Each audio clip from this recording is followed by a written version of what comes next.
My name is Monica Ellery and I'm 36 years old. Up until a few months ago, I would have told you I understood how marriage worked. You fight, you compromise, you build something together, even when it's hard. You don't just throw it away because you're bored. At least that's what I believed. I'd been with my husband Ethan for 8 years, married for 5. We met at a friend's barbecue, the kind with lukewarm beer, overcooked chicken, and too many people pretending they weren't scanning the crowd for someone interesting. He was behind the grill of all places, making jokes about marinades and smoke like he was hosting a cooking show. I laughed. He handed me the least burnt skewer. And that was the beginning. We did the typical trajectory. Dated, moved in together after a year, got married 2 years after that. Normal, steady, predictable. If our relationship was a graph, it would have been a straight, calm line. No wild spikes, no dramatic crashes. Except sometime this past year, the line dropped. I just didn't realize how far. Our 5th anniversary was coming up in late September. Around June, Ethan started to change. He was there, but not really. His body sat on the couch. His mind was somewhere else. I'd ask what was wrong and he'd shrug it off. Nothing. Work stuff, he'd say, eyes glued to his phone. Do you want to talk about it? There's nothing to talk about, Monica. You wouldn't get ET. That one hurt more than I let on. You wouldn't get ET. I told myself it was just a rough patch. Everyone goes through them, right? Long days at work, too many bills, not enough sleep. You write it out. You plan a date night. You buy a bottle of wine. You keep trying. So, I tried. I suggested weekends away.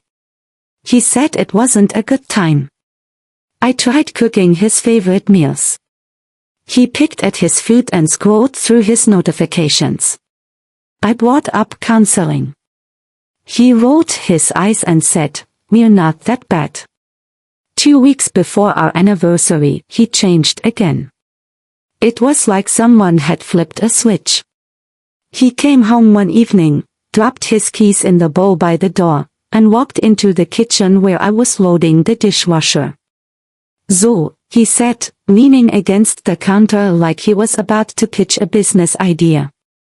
I was thinking about our anniversary. My heart did that stupid hopeful flutter. Yeah, what if we did something big this year? That restaurant downtown, you know, the fancy one with the ridiculous wine list. Riverside. I asked. We've been there a couple of times. He nodded. Yeah, let's go there. And I want my parents and my sister to come. I paused, one hand still on a plate. For our anniversary. He shrugged like it was obvious. It's 5 years, Mann. That's a milestone. It would mean a lot to have them there. Make it about family, not just us. It felt odd. Anniversaries in my head were a 2-person thing. Still, he sounded more enthusiastic than he had in months. I wanted to believe it was a good sign. I wanted to believe he was trying. Okay, I said slowly. If that's what you want. His smile didn't quite reach his eyes, but I grabbed onto it anyway. The night of our anniversary, I put on a dress he'd once told me was his favorite, a deep blue one that made my shoulders look good and my waist look smaller. I took extra time with my hair, with my makeup. I even bought a simple silver watch as a gift for him, something he'd pointed out in a shop window months ago. I told myself this was going to be a reset, a new chapter. The restaurant was glowing when I walked up, all warm light and polished glass. I checked my reflection in the door for half a second, just long enough to see the anxious determination in my own eyes, then stepped inside. I spotted them right away. Ethan, his parents, his sister, and her smug husband were already there at a corner table, drinks in hand, laughing about something I wasn't part of yet. I glanced at my phone. I wasn't late. If anything, I was 5 minutes early. Hey, I said as I reached the table, forcing a smile. Sorry if I kept you waiting. Traffic was stupid. Ethan looked up and gave me a smile that never made it past his mouth. You're fine. We were just getting started. His mother stood up halfway, kissed the side of my face, and commented on how dressed up I was. His father raised his glass. To family, he said. Everyone clinked their glasses. I joined in a beat behind, already feeling that weird disconnect you get when you walk into a room where the conversation started without you, in more ways than one. We ordered. There was small talk. Ethan's mother asked about my week like she hadn't already heard sanitized versions from her son. His sister made a remark about the restaurant being a level up from the places we usually went. Wow, Ethan, she said, looking around. Didn't know you guys did places like this. So fancy. I bit my tongue. We'd eaten here 3 times before. She knew that. Appetizers came. The waiter poured more wine. The conversation floated around me, skipping across the surface of work, housing prices, and some drama involving Ethan's cousin I barely knew. I kept waiting for the moment where he'd turn to me, squeeze my hand under the table, make some dumb joke about surviving 5 years of marriage. Instead, midway through our starters, he reached down beside his chair and set a manila envelope on the table between us. The sound of it hitting the white tablecloth was soft, but it might as well have been a gunshot. I stared at it, then at him. What's that? Open it, he said. Suddenly, the air felt heavier. I became acutely aware that his family had gone quiet. His sister's eyes were bright, too bright, almost gleeful. His mother's lips were pressed into a line that looked suspiciously like anticipation. I picked up the envelope. My fingers didn't feel like they belonged to me. I slid a hand inside and pulled out a stack of papers. Legal papers. My name, his name, the words, separation agreement, staring up at me. I felt for a moment like the room tilted. The date at the top mocked me, 2 weeks earlier. Before he'd asked about the restaurant, before he'd acted excited, before he'd called this a family celebration. I swallowed. What is this? He didn't even flinch. I think it's pretty clear. You're serving me separation papers, I said slowly, at our anniversary dinner. I wanted to do it somewhere public, he replied. Somewhere you wouldn't make a scene. His sister laughed. Actually laughed. Oh my God, she said, not even trying to lower her voice. You should see her face. The words on the page blurred for a second, then snapped back into focus. Division of assets. He wanted the apartment. The car we bought last year, but I'd financed. Half my savings. All while his father raised his glass again. 2 new beginnings, he announced. They clinked their glasses, toasted, smiled. It was so surreal, so grotesque, that something inside me just snapped into place. No tears, no screaming, just a cold, clean line of clarity. You've been planning this, I said quietly, looking at Ethan. For a while. Yeah, he said. No apology, no hesitation. And you brought your family to watch. His mother leaned in. We're here to support him. This is a big step. A big step? I repeated. We're married. Not for much longer, his sister murmured, smirking into her wine. Ethan sighed like I was inconveniencing him. Look, Monica, I'm not happy. I haven't been happy for a long time. You're fine. You're stable, but I don't want fine anymore. I want more. More life, more excitement, more everything. His father lifted his glass again, to Ethan finally choosing himself. They laughed, they toasted, and I realized they thought this was funny. A show, a story they'd tell later. Remember when he dumped his boring, stable wife on their anniversary? I stared at the papers, at my neatly printed name, at the list of things he was trying to walk away with. Then I did something that clearly none of them expected. I picked up the pen lying next to my plate, and I signed every page, every line, no questions, no counterarguments, no bargaining. When I was done, I stacked the papers neatly, set the pen on top, and looked at Ethan. He actually looked a little thrown for the first time all evening. You're not going to fight this, he asked. No. Why not? I leaned in close enough that he could see how calm my eyes were. My voice stayed low, steady, eerily level.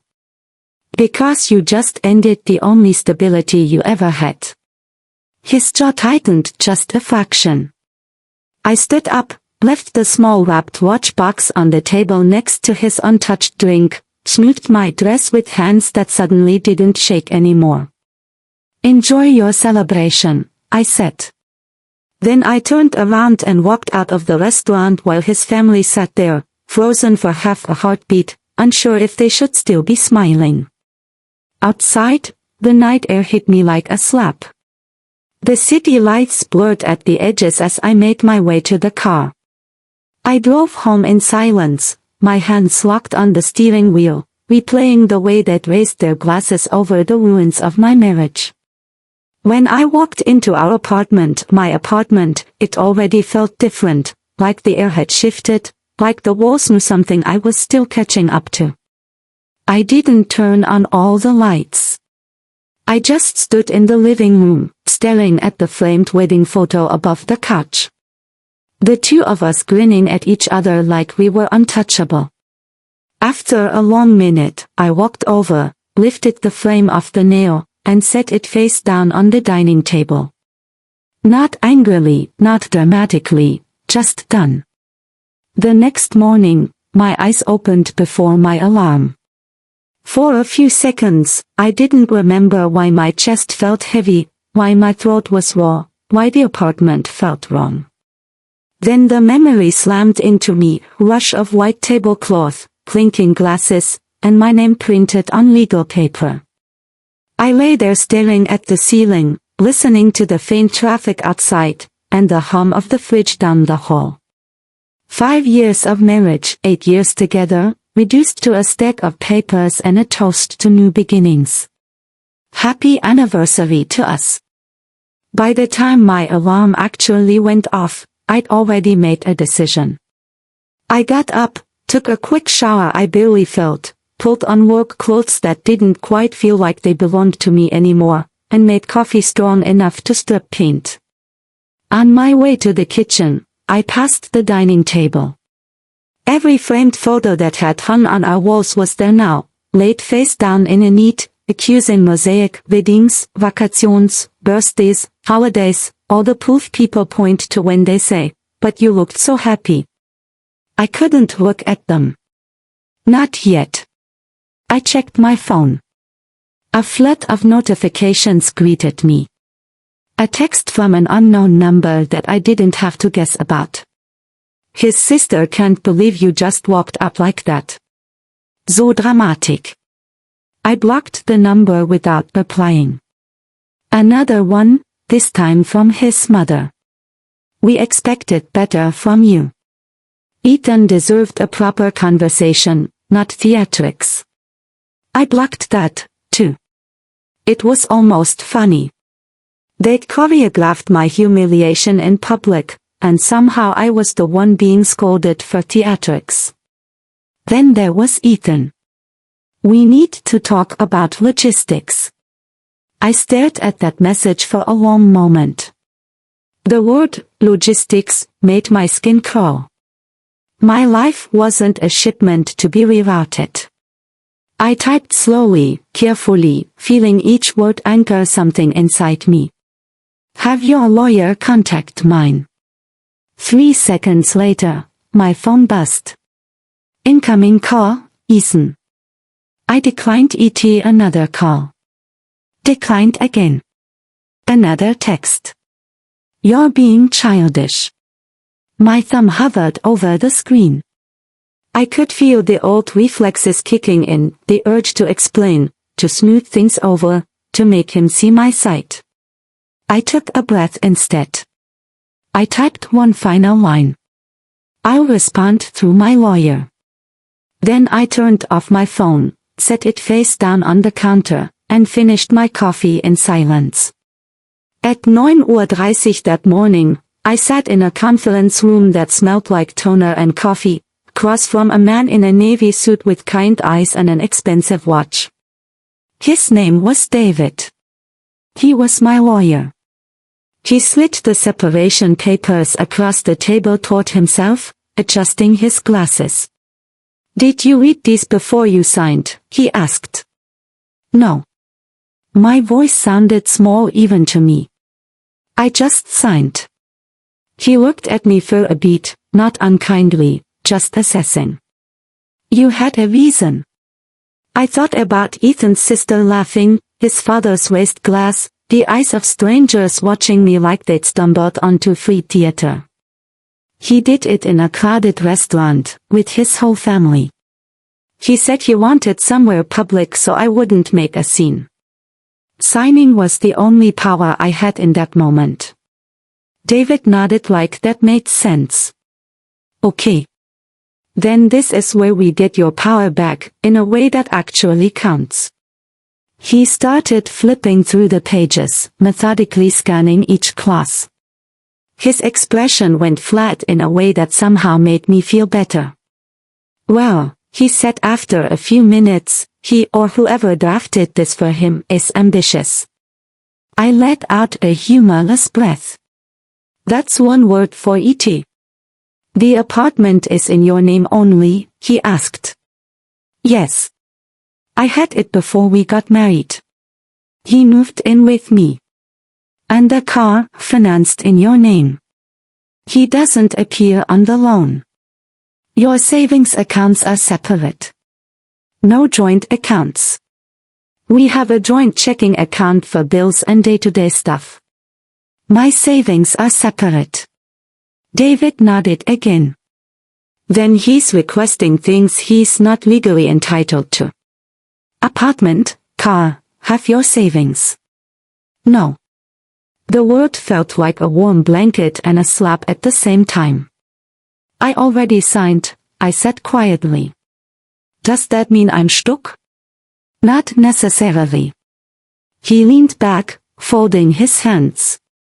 Signing a proposal is not the final word. We respond with our own terms. We contest where it's overreaching.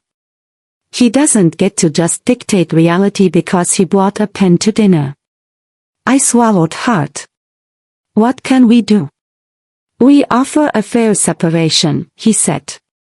You keep what's legally yours. He takes what's his. Shared furniture can be divided, or he can buy you out if there's anything you actually want to keep. No apartment, no car, no savings. You really think we can do that? I asked. I don't think, he said calmly. I know. The law is on your side. For the first time since the restaurant, something inside me loosened. I felt my shoulders drop an inch. My lungs seemed to remember how to feel all the way. Okay, I said. Then that's what I want. David gave a small nod and started dictating notes to his assistant outside the door, outlining terms, dates, deadlines. My life translated into bullet points and legal language. It should have felt cold. Instead, it felt like a spine. On my way back to the office, my phone vibrated as soon as I turned it on again. Ethan. What the hell is this? I didn't have to ask what he meant. David had moved fast. I typed back, a fair separation. His reply came almost instantly. You signed my papers. And now I'm clarifying terms, I wrote. You're not taking things you don't own. We bought those things together. No, I typed, my fingers steady. I bought them. You lived in an apartment I rent. You drive a car I finance. My savings are my savings. Dots appeared, disappeared, appeared again. You're being petty. I stared at the word for a second, the same way I'd stared at stable and fine at the dinner table. I'm being accurate, I replied. He didn't answer after that. Not that day. The week that followed was strange. My days looked almost exactly the same from the outside. I went to work. I answered emails. I sat in meetings where people argued about timelines and budgets like any of it mattered. I nodded at the right moments, took notes, added action items, but everything felt slightly out of sync, like the world had shifted a half step to the left, and no one else had noticed. In the evenings, I went home to an apartment that was suddenly too quiet and too full at the same time. His shoes were still by the door. His jacket still hung on the hook. His toothbrush still sat beside mine in the bathroom. I made dinner out of habit, enough for two, because that's what I'd been doing for years. Then I'd look at the extra plate and feel something twist inside me, this mix of grief and anger and ridiculous hollow humor. I started putting the leftovers straight into containers as soon as I realized what I was doing. Labeling them, freezing them. It was easier than thinking about how much of my life had been built around making sure someone else was fed, comfortable, taken care of. Friends started to hear things, because of course they did. Someone who knew someone who was related to someone had been at the restaurant that night. Rumors spread faster than facts ever could. My phone buzzed with messages. Are you okay? I heard something happened. Do you want to talk? I appreciated it, I really did, but the idea of telling the story out loud, of hearing myself say, he served me separation papers at our anniversary dinner while his father toasted to his new beginning, made my stomach flip. I responded politely, I'm fine. Just taking it one day at a time. Thanks for checking in. I didn't tell anyone about the part where I'd signed every page without reading it. That shame was mine alone. By the following Friday, David called. His lawyer responded, he said. They're pushing back on the terms. He's claiming he contributed significantly to the household and deserves compensation. I laughed. A sharp, humorless sound. He worked full-time, yes, but I covered rent, most utilities, the car, insurance, and a good chunk of groceries. He handled some bills occasionally. That's what you told me, David said. We're holding our line. If they want to push back, they can push against the actual numbers. We've got bank statements, pay stubs, lease agreements. Facts are boring, but judges love them. What happens now? I asked. Now, he said, we wait, and you live your life. I hung up and sat there with the phone in my hand, the phrase echoing in my head. You live your life. What did that even mean now? That night, I went home and didn't immediately switch on the TV to fill the silence. I walked from room to room instead, really looking at the place. The couch we'd argued about buying. The coffee table he'd said was too small until he realized it made the room look bigger. The framed photos still stacked face down on the dining table. The apartment felt different, like it was inhaling after holding its breath for too long. Later, as I lay in bed in the dark, I realized something that startled me. For the first time in months, I wasn't bracing. I wasn't listening for the sound of his key in the lock, wondering what version of Ethan would walk through the door. I wasn't rehearsing conversations in my head, trying to find the right way to ask if he was okay, to check if I'd done something wrong, to avoid setting him off. There was a hollow space where my marriage had been, yes, a raw, aching emptiness. But the constant low-level anxiety that had lived under my ribs for the last year, it was gone. Loneliness, it turned out, was heavy, but it was still lighter than humiliation. I lay there staring at the faint pattern of light on the ceiling, tracing the shadows from the street below, and let that thought settle. I had no idea what came next. But for the first time in a long time, I knew where I ended, and someone else began. That had to count for something. The second bedroom had always been a sort of miscellaneous space, half storage, half laundry overflow, half Ethan's stuff I didn't know what to do with. By the fourth week after the dinner, I'd started calling it what it really was. The exit room. Cardboard boxes lined the walls, neatly labeled in marker. Ethan, clothes. Ethan, books, electronics. My junk drawer. Every night after work, I'd pack a little more. Not angrily, not frantically, just steadily, like someone rearranging her life, one object at a time. I'd pick up a sweater, fold it, place it in a box. Pick up a paperback he'd bought but never read, tuck it alongside the others. The repetition was soothing in a way I didn't expect. It felt like peeling him out of the apartment thread by thread. 3 weeks had passed since the restaurant. My lawyer, David, handed out everything now. Each update was the same. Ethan's side wanted more than he legally deserved. They insisted he'd contributed more than he actually had. They argued he was entitled to assets he never paid for. I let David handle it. I didn't need to justify myself anymore.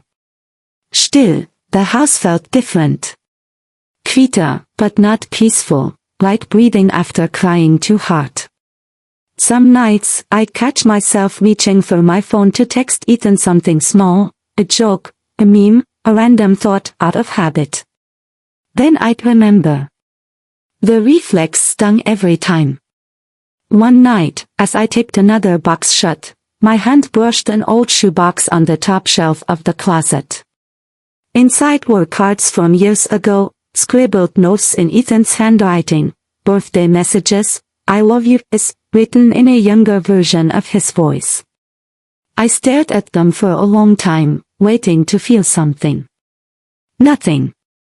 Just a quiet, steady confirmation that the man who wrote those words had not been the man who sat across from me at that restaurant. I put the lid back on the shoebox, placed it gently into a larger moving box, and taped it shut. It was almost 10 when someone knocked on my front door. It wasn't the polite kind of knock. It was the insistent kind. 3 sharp raps, a pause, 2 more. I froze. My stomach sank even before I looked through the peephole. Ethan. His shoulders were slumped, eyes shadowed, wearing an old hoodie I'd watched him pull from the dryer 100 times. His hair looked unwashed, his expression raw. For a moment, but only a moment, an old instinct tugged at me, the part of me that used to open the door at the first sign of trouble, ready to comfort, explain, fix. but that Monica had signed separation papers in a restaurant while strangers watched. I cracked the door open just enough to stand in the doorway and block his entry. "What do you want?" He swallowed, gaze flicking to the boxes stacked behind me like he'd been punched. "Can I come in?" "No, Monica." He rubbed the back of his neck. "Please, I just want to talk." "You have a lawyer?" I said calmly. "Talk through him." His face tightened. 5 minutes. Just give me 5 minutes. Against my will, I noticed how tired he looked. Dark circles under his eyes, stubble that didn't suit him, the faint tremble in his jaw. But tired wasn't enough. Not anymore. I stepped outside, pulling the door shut behind me. The hallway light flickered above us, cold and fluorescent. "Talk," I said. His eyes shifted away. I think I made a mistake." I didn't react. Not externally. Internally, something sank with a dull thud. "Okay," I said simply. He blinked, surprised. "That's it?" "Okay. What do you want me to say, Ethan?" He dragged her hand across his face. "I shouldn't have done it like that. At the restaurant, with everyone there." "You're right," I said. "You shouldn't have." His voice cracked. I was angry. I felt trapped. Everything was closing in on me, and I didn't know how to end things without, "So, you humiliated me instead," he winced. "I'm sorry." "It's too late for sorry." His eyes shot up to mine. "What does that mean?" "It means you made your choice," I said quietly. "You ended it, and you didn't just end it, you made it a spectacle. You invited witnesses." He took a step closer, desperation leaking into his posture. "But what if I want back in?" I stared at him, really looked at him. The tremble in his jaw, the way his hoodie hung like he'd lost weight, the faint sour smell of someone who hasn't been sleeping well. "You don't get to do that," I said. "Why not?" His voice rose slightly, cracking at the edges. "People make mistakes." "Yes," I said, "and people live with consequences." He flinched like I'd slapped him. We stood there in the hallway, silence stretching so thin I could hear the hum of the elevator down the hall. He let out a shaky breath. "I don't have anywhere to go." "Not my problem." "I'm staying with my sister and she's driving me crazy," he said quickly. "Her husband keeps making comments. My parents won't stop asking when I'm getting my own place." "Get your own place, then." "I can't afford it." His voice broke. "You know I can't." I felt a small cold seed of anger bloom in my chest. "You should have thought about that before serving me separation papers over scallops." His face twisted. "I thought you'd give me the apartment." "Why?" I asked. "Would I do that?" "Because," he hesitated, searching for an argument, "because we were together. Because you loved me." I held his gaze. "I did love you," I said. Past tense. That landed deep. He swayed slightly, like the words knocked something out of place. "You really don't care anymore," he whispered. "I care," I corrected. "I care that you humiliated me. I care that you tried to take things you didn't earn. I care that you turned our marriage into entertainment." I paused. "But do I care about you?" "No. Not like that." He stared at me with something like disbelief, something like grief, something like ego cracking open.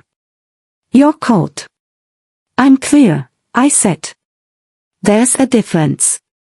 He opened his mouth, closed it, then muttered something I didn't catch.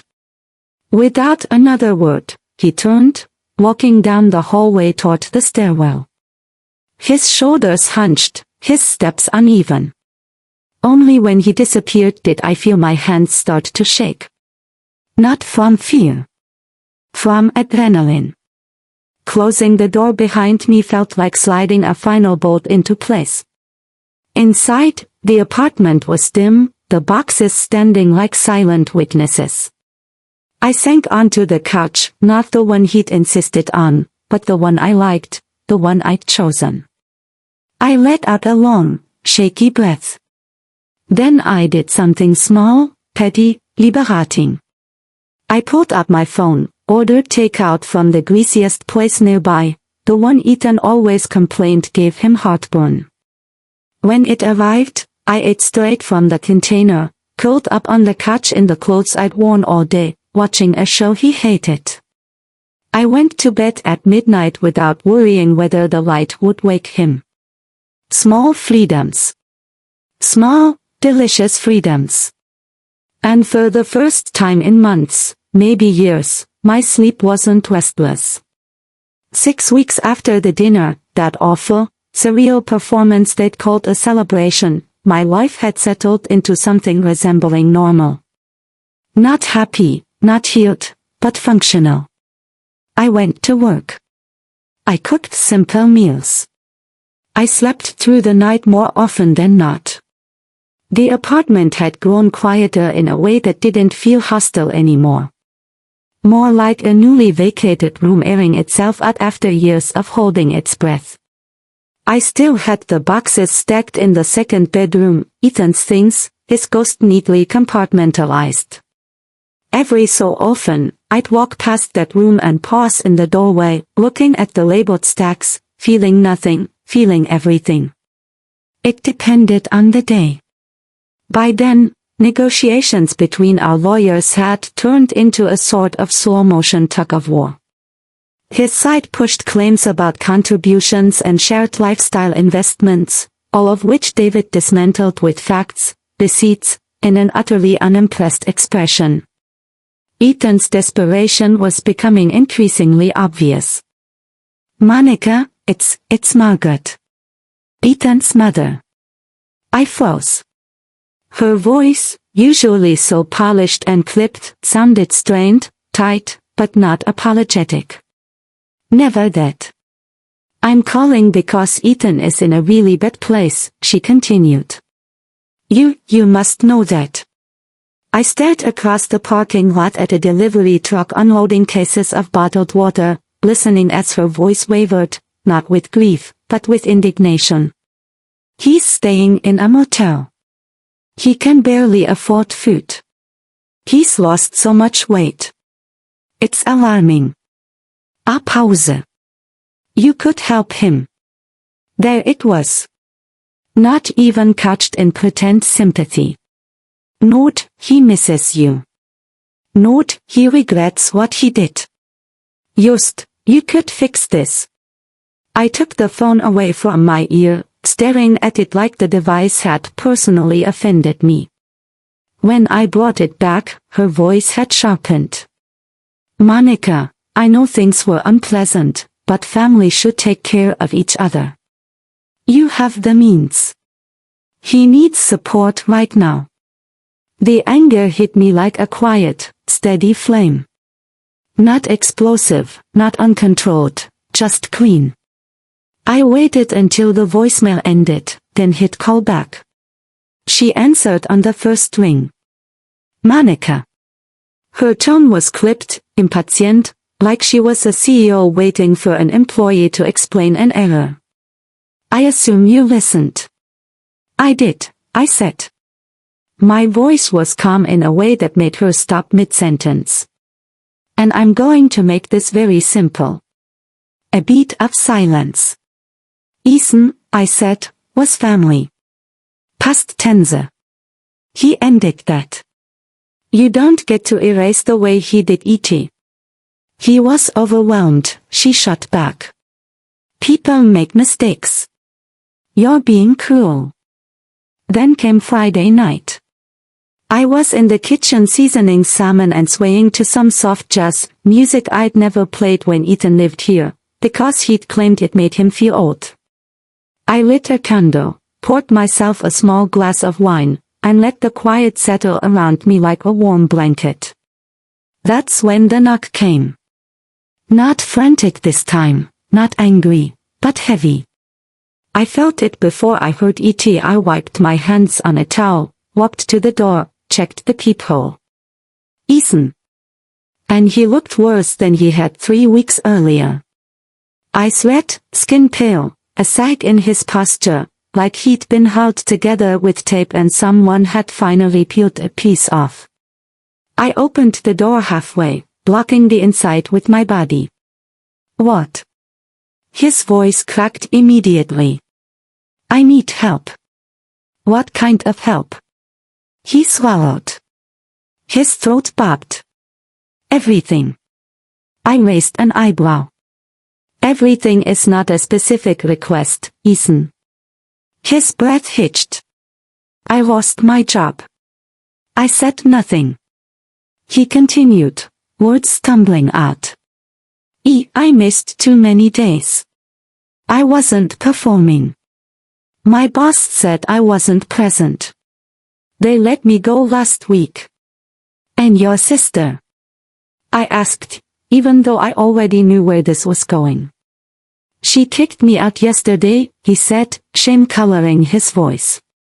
I couldn't pay her the rent she wanted, and her husband kept making comments. She said it was too much stress having me there. I exhaled slowly. And your parents? He shook his head. They said I could stay for a few days, not long term.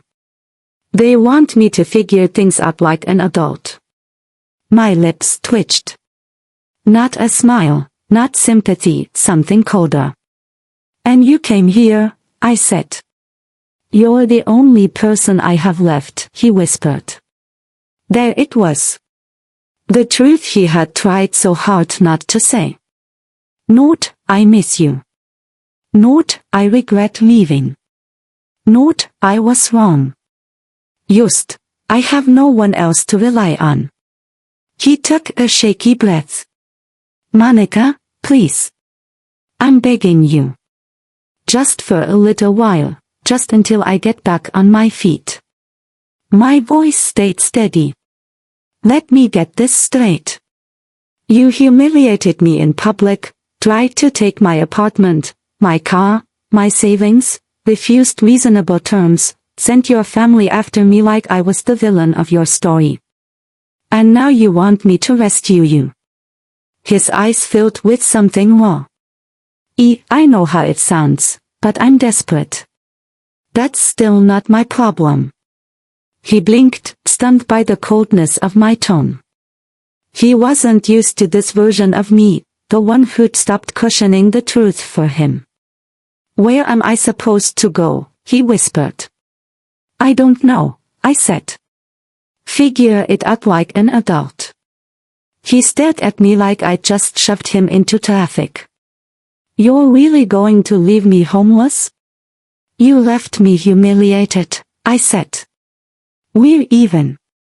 He sagged against the doorframe, the weight of his choices finally catching up to him. His breathing hitched, then broke. Then he crumpled.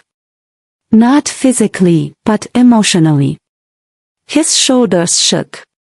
He started crying. Full-on breakdown right there in the hallway. His sobs echoed off the walls. Lights flicked on down the corridor.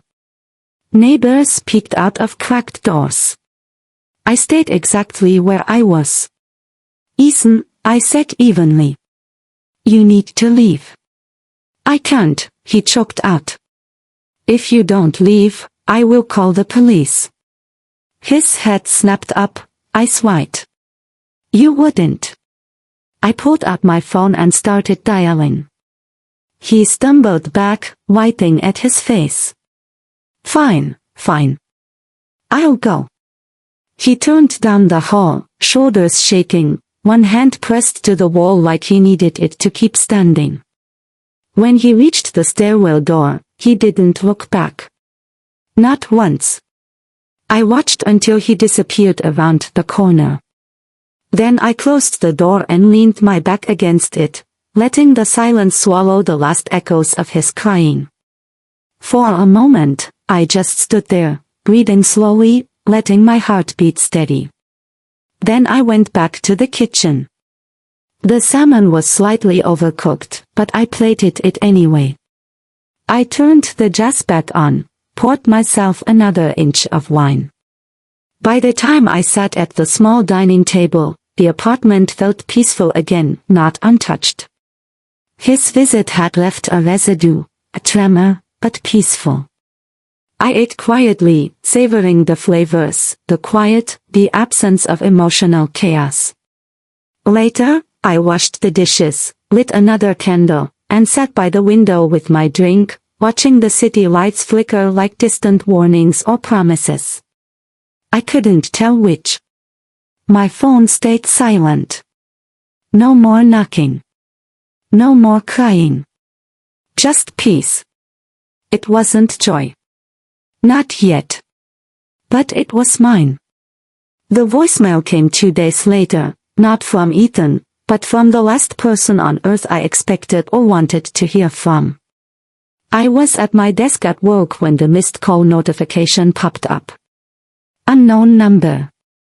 I let it go to voicemail because I'd learned the hard way that unknown rarely meant anything good. When my lunch break rolled around, I stepped outside into the crisp air, sat on a bench under a young maple tree, and finally listened. No, I said. I'm being consistent. Another silence, frosted and tight. You've always been so cold, she said finally. So calculating. No wonder Ethan felt trapped. I smiled. Actually smiled, because the irony was so sharp it glittered. The night he served me separation papers, I said, you raised your glass while he toasted to new beginnings. You laughed when your daughter mocked me. You all sat there watching me unravel like it was entertainment. And now you want me to be the bigger person. That's different, she snapped. It's not, I said softly. You made your bed, Margaret, and your son climbed into it right beside you. She inhaled sharply, offended. What kind of woman turns her back on her husband when he's suffering? The kind of woman, I said, who refuses to get walked over twice. Then I hung up. I sat on that bench for a long moment, the cold breeze threading through my hair, my pulse steady. For weeks, I'd been waiting for my emotions to crash, sadness, guilt, regret, anything. Instead, I felt aligned, like the truth had finally clicked into its final shape. When I got home that evening, David called. Good news, he said. His lawyer reached out. They want to settle quickly. No more arguing about assets. I sank onto the couch. What does he want now? Less, David Said. A lot less. It appears he's realized his position isn't as strong as they hoped. Translation: Ethan had run out of money, family patience, and bargaining leverage. David paused. We could push for more favorable terms, given the circumstances. I closed my eyes. For a flicker of a moment, the petty part of me, the hurt part, whispered, take everything. Make him feel it, but that wasn't me anymore. No, I said quietly. Give him the original offer. Clean split. I keep what's mine. He takes what's his. You sure? David asked. Most people in your position would. I'm not most people, I said. I just want it done. He didn't argue. 4 days later, the papers were finalized. My divorce decree arrived in a flat brown envelope that I opened at my dining table, the same place I'd laid the framed photos face down weeks earlier. I read the single page that made everything official. My hands didn't shake. I didn't cry. I didn't feel relief or sadness or victory. Just quiet, weichtless, and absolute. Afterward, I put the paper in a drawer, grabbed a paint roller, and started on the living room wall. The color was soft sage green, one I'd always wanted, one Ethan said made a room feel too cottagecore and unserious. The first stroke of color across the wall was like taking a full breath after months of shallow ones. By the time the sun went down, the room looked like a different place entirely. Mine. A week later, I made a second change. I dragged the old couch, the one Ethan had insisted on, down to the curb, and bought a new one that felt like me. Soft gray, clean lines, deeper cushions, quiet elegance. Piece by piece, the apartment was beginning to look like a home I could live in without remembering what it used to be. My favorite moment came 3 nights later. I set the last box of Ethan's things by the door for him or his lawyer to collect, wiped my hands on my jeans, and turned on the lamp in the corner. The room glowed warm and quiet, sage green walls, a new couch, a small candle flickering on the coffee table.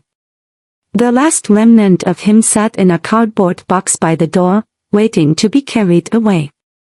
For the first time since June, I felt something close to peace unfurl gently inside my chest. It wasn't happiness. Not yet. But it was a beginning. 3 months after the anniversary dinner, the night that had cracked my life open like a dropped glass, I was standing in line at my favorite coffee shop, waiting for my usual order, when I heard a voice behind me say my name. Tentative, too familiar. Monica.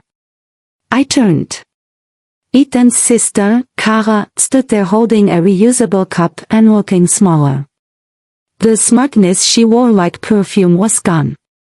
Her face had thinned. Her posture folded inward a little. Even her clothes, normally loud and curated, looked tired. I didn't smile. I didn't frown. Hi, I said, neutral. She cleared her throat. Do you have a minute? Not really, I said, stepping forward as the line moved. It's about Ethan.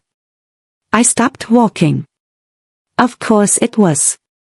I turned just enough to face her. What about him?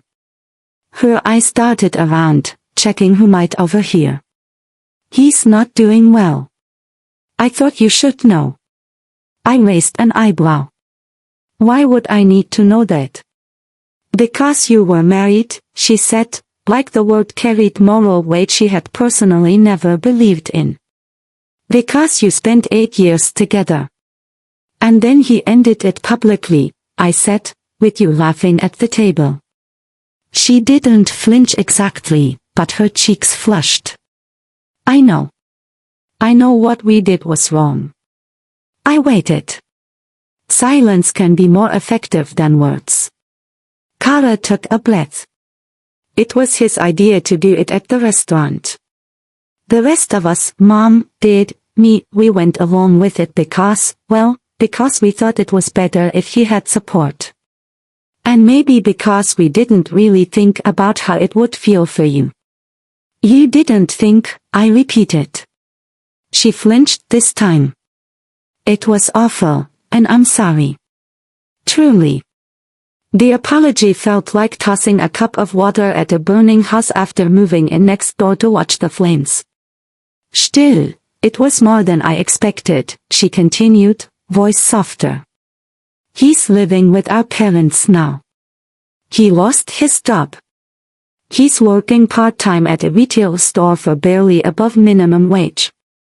He can't keep up with his bills. He barely talks. He cries at night. She hesitated. He's not the same. I nodded once. Actions have consequences. You really don't care, she asked quietly, almost in disbelief. I cared for 8 years, I said. Built a life with him, tried counseling, tried talking, tried compromising. He threw all of that away for spectacle. Kara swallowed. He wants to apologize. To explain. I don't want to hear it. She blinked. You're not even curious why he did it. No. How can you just shut it off? I met her eyes. Because he showed me exactly who he was, and I believe people when they do that. Her mouth opened, then closed. She seemed genuinely at a loss. My name was called at the counter. My latte was ready. I stepped past her, picked it up, and turned back long enough to say, I hope he figures out his life, but that's not my responsibility anymore. I walked out, leaving Kara standing in line, holding her empty cup like she didn't know what to do with it anymore. That evening, as I chopped vegetables for dinner, my phone buzzed with a text from an unknown number. This is Ethan. Please just give me 5 minutes. I need to explain. I stared at the message for a moment. No anger, no heartbreak, just a soft, tired disbelief that he still thought I owed him something. I deleted the message, blocked the number. Then I went back to slicing zucchini, letting the rhythmic sound fill the kitchen. People asked me, co-workers, distant relatives, acquaintances who'd heard vague rumors, if I ever learned why he did it. No. And more importantly, I don't care. Whatever the reason was, another woman, a crisis, boredom, resentment, it didn't justify choosing cruelty. People asked if we tried counseling. We did, 8 months before the dinner. Ethan stopped going after 3 sessions. Said it was pointless. Said we weren't the problem.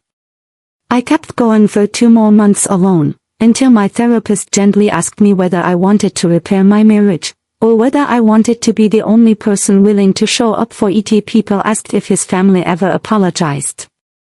No. Not once. Even Kara's apology in the coffee shop wasn't for the cruelty, just for the inconvenience of hindsight. But the question people asked most often, the one whispered like a confession, was, do you feel bad for him, for how things turned out? And I always answered honestly. No. When he humiliated me in public, I suffered alone. When he mocked my stability, I carried the weight. When he tried to take what wasn't his, I fought quietly, legally, without hurting him back. He didn't fall apart because I left. He fell apart because for the first time in his life, he was standing on his own. Some people mistake stability for boredom until they lose it. Some mistake reliability for weakness until they're forced to rely on themselves. Some think cruelty is a shortcut to freedom until the bill arrives. Ethan was one of those people. 3 months after the dinner, my life looked different. Quieter, softer. I went back to the gym, started running again, lost the weight I'd gained during the year we'd slowly unraveled. I bought clothes that made me feel like myself again, not the version of me that tried to fit into his aesthetic. I took a solo trip up west, something I'd always dreamed of, but Ethan had dismissed as too boring and too much walking. I hiked canyons, sat under stars, ate diner pancakes at 2 Uhr nachts because no one was there to tell me they were empty calories. I remembered who I was before trying to shrink myself for someone who didn't understand how rare stability actually is. I'm not dating yet. Not avoiding it, just not rushing. For the first time in years, I feel present in my own skin. Full, avake. If people want to call me cold for that, fine. I'd rather be cold than set myself on fire to warm someone who'd toast to my downfall. When I think about that night at the restaurant now, I don't replay the humiliation. I replay the moment I stood up. The moment I walked up with my dignity intact, while 4 pairs of eyes blinked in confusion, unsure how the script had changed. That was the beginning. The end was just the paperwork. I'm 36 years old. I have my own place, my own peace, my own life again. And for the first time in a long, long time, I'm exactly where I'm supposed to be.